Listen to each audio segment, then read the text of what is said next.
내가 그를 위하여 모든 것을 잃어버리고 배설물로 여김은 그리스도를 얻고 그 안에서 발견되려 함이니.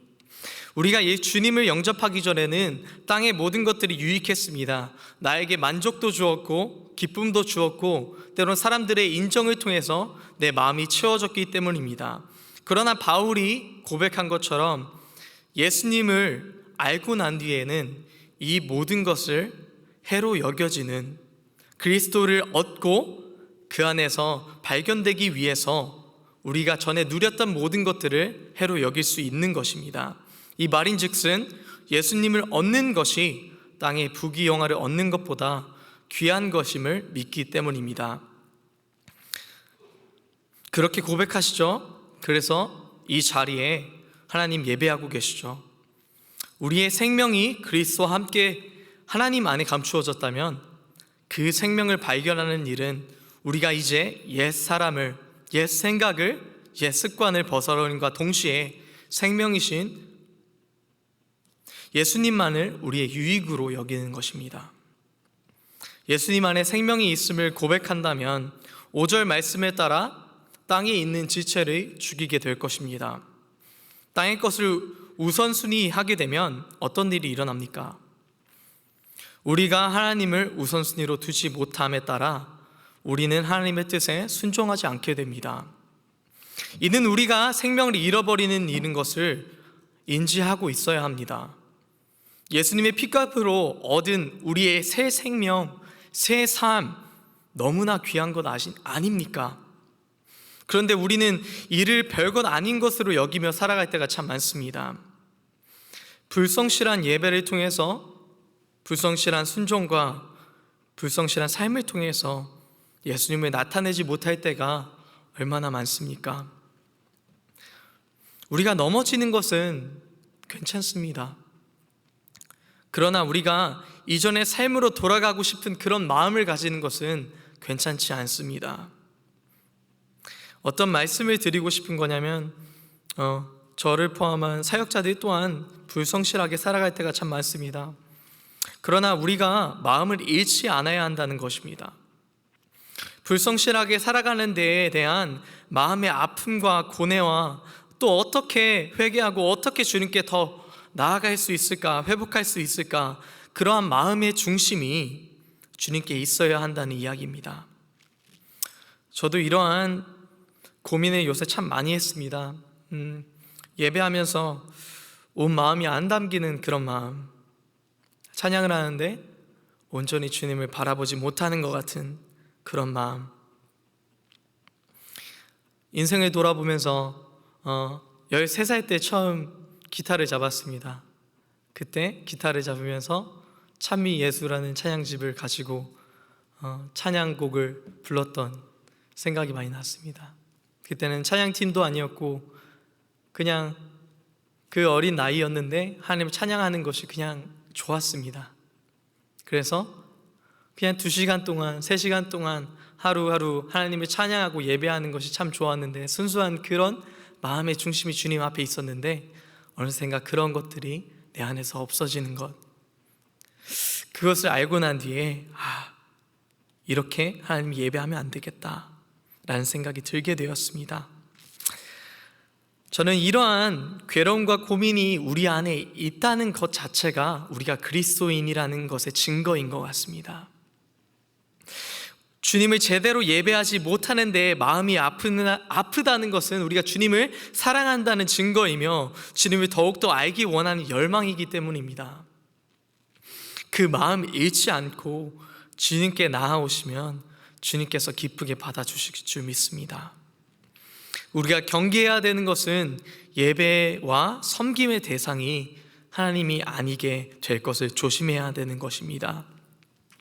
갈라디아서 1장 10절은 이제 내가 사람들에게 좋게 하랴, 하나님께 좋게 하랴, 사람들에게 기쁨을 구하랴, 내가 지금까지 사람들의 기쁨을 구하였다면 그리스도의 종이 아니니라 라고 말씀합니다. 사람들의 기쁨을 구하기 쉬운 우리 자신입니다. 그러나 우리 예배의 대상이 하나님이 아닐 때에 우리는 그리스도의 종이 아니라 사람의 종이 된다는 사실을 기억해야 합니다. 우리의 생명이 주님과 함께 감추어졌고 그 생명을 우리는 주님 안에서 찾았습니다. 땅의 헛된 것들을 잡으려고 영원한 생명을 잃어버리는 그런 어리석은 자가 되지 않기를 소망합니다. 탐심, 거짓, 우상 숭배를 버리고 예수님 안에서 새로운 피조물로 살아갑시다. 10절의 말씀대로 우리는 하나님의 형상대로 지으심 받았고 그의 형상을 따라 지식에까지 새롭게 하심을 입었기 때문입니다. 마지막으로 우리가 이처럼 하나님의 뜻을 구하며 살아가는 우리의 동기는 4절의 말씀처럼 우리의 생명이신 그리스도가 나타나실 그때에 우리도 예수님과 함께 영광 중에 나타날 것이기 때문입니다. 예수님과 함께 영광 중에 나타날 것이라는 건 얼마나 마음이 벅차고 우리가 소망하는 일입니까? 이 말씀 굳게 붙잡아 주님의 영광에 동참하는 우리가 되어야 하지 않겠습니까? 주님이 다시 오실 때에 세상 종욕을 따라가느라 주님의 반대편에 선 자들이 되지 말아야 하지 않겠습니까? 지금도 저를 비롯해서 많은 분들이 이 자리에 예배하러 이 자리에 왔습니다. 우리의 이 귀한 시간을 나를 예배하는 데에 사용하지 않기를 기도합니다. 그렇다면 그분의 영광에 동참하는 삶을 우리가 같이 살아갈 수 있기를 소망합니다. 그리스도의 영광에 동참하는 삶은 첫째로 그리스도의 평강이 마음을 주장하게 하는 삶입니다. 15절의 바울은 그리스도의 평강이 너희 마음을 주장하게 하라. 너희는 평강을 위하여 한 몸으로 부르심을 받았나니 너희는 또한 감사하는 자가 되리라고 말씀합니다. 이는 우리 안에 평강이 늘 있는 것이 아닌 것을 우리에게 말해주고 있습니다. 그렇기에 우리에게 평강이 있으라 가지라 라고 우리 권면하는 것입니다. 우리가 평강이 우리 안에 없어질 때는 어떤 때입니까? 우리가 염려하고 걱정될 때입니다. 그럴 때 우리 안에 있는 평강이 없어집니다. 우리의 답은 예수님인데 그 답을 찾지 않고 세상의 답을 찾으려 할 때 우리에게 평강이 없어지게 됩니다. 그래서 빌립보서 4장에는 이렇게 말씀합니다. 6절 7절 아무것도 염려하지 말고 다만 모든 일에 기도와 간구로 너희 구할 것을 감사함으로 하나님께 아뢰라. 그리하면 모든 지각에 뛰어난 하나님의 평강이 그리스도 예수 안에서 너희 마음과 생각을 지키시리라. 이 말씀을 믿으며 나아가시기 예수님의 이름으로 축원합니다. 아무것도 염려하지 말고 모든 일에 기도와 간구로 하나님께 나아가셔서 하나님의 평강을 누리시기를 소망합니다. 또한 그 평강은 그리스도 예수 안에서 이루어지며 우리의 마음과 생각을 지키실 것이라 약속하셨습니다. 그리할 때에 그리스도의 평강이 우리의 마음을 주장하게 될 것입니다. 우리의 기도로 상황이 변하기를 소망하는 것보다 우리의 간구로 우리의 마음에 그리스도의 평강이 회복되는 은혜가 우리의 삶 가운데 있기를 원합니다. 둘째로는 그리스도의 말씀이 우리 안에 풍성하게 거하는 삶입니다. 그리스도의 말씀은 육신이 되어 우리 가운데 거하고 계십니다. 이는 곧 성탄의 기쁜 소식과 같습니다. 말씀이 성육신되어 우리 안에 거하는 것, 그것은 기쁜 소식이며 우리의 소망입니다. 어떤 사람이 만약에 암 말기에서 기적적으로 낫게 된다면 그 소식이 얼마나 기쁠까요? 그 소식을 누구에게나 전하고 싶은 그런 기쁜 소식일 것입니다. 우리에게 예수님이 새 생명을 허락하신 사건은 이것보다도 더 기적적이고 이것보다 더 믿기 어려운, 이해되지 않는 그런 기쁜 소식인 줄 믿습니다. 그러한 기쁜 소식과 말씀을 우리가 잊지 않는다면 매일의 삶 가운데서 나눠야 하지 않겠습니까? 그러므로 그리스도의 말씀이 풍성하게 되어질 때에 우리는 진정으로 말씀을 기쁨으로 나누게 되고 은혜와 감사로 하나님을 찬양하게 되는 예배의 회복이 있게 될 것입니다. 아, 좋다. 예배 가운데 나와서 찬양이 참 좋다, 말씀을 들으니까 마음이 안정된다 라는 느낌이나 생각이 아닌 그리스도의 말씀이 우리 안에 충만해지는 그러한 예배, 신령한 찬양이 하나님께 드려지며 회개로 우리의 삶의 방향을 주님께 향하게 되는 그러한 삶의 예배의 회복이 우리 가운데 있기를 소망합니다. 이민의 삶이 참 쉽지 않은 건 잘 알고 있습니다. 하루하루 사는 것이 고단하고 예배의 자리에 오는 것도 쉽지 않은 것 알고 있습니다. 그러나 이 예배에는 생명이 있습니다. 왜냐하면 이 예배에는 하나님이 계시기 때문입니다. 우리의 고단한 힘듦, 어려움, 걱정, 근심 모두 예배의 자리로 가져오시기를 소망합니다. 그리고 하나님께 간구하면서 주님의 말씀의 충만함을 입으시기를 축원합니다. 말씀을 마무리하겠습니다. 다시 한번 말씀드리지만 우리는 그리스도와 함께 살리심을 받은 자들입니다. 그리고 우리의 생명은 그리스도와 함께 하나님께 감추어졌으며 그 생명은 예수님을 우리가 영접함으로 우리 안에 발견되었습니다. 그렇게 새 생명을 받은 우리는 주님이 다시 오실 그때에 그의 영광에 참여하는 자들이 되기 원합니다.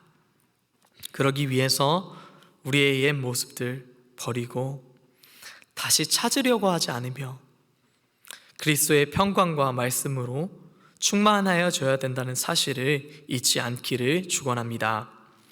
그렇게 사실 때에 우리의 간절한 소망처럼 우리의 생명이신 그리스도께서 나타나실 그때에 우리도 주님과 함께 영광 중에 나타나게 될 것입니다. 사랑하는 성도님들, 언젠가 우리가 변화되어 주님과 함께 나타날 그 모습으로 현재를 살아가시기를 도전드립니다.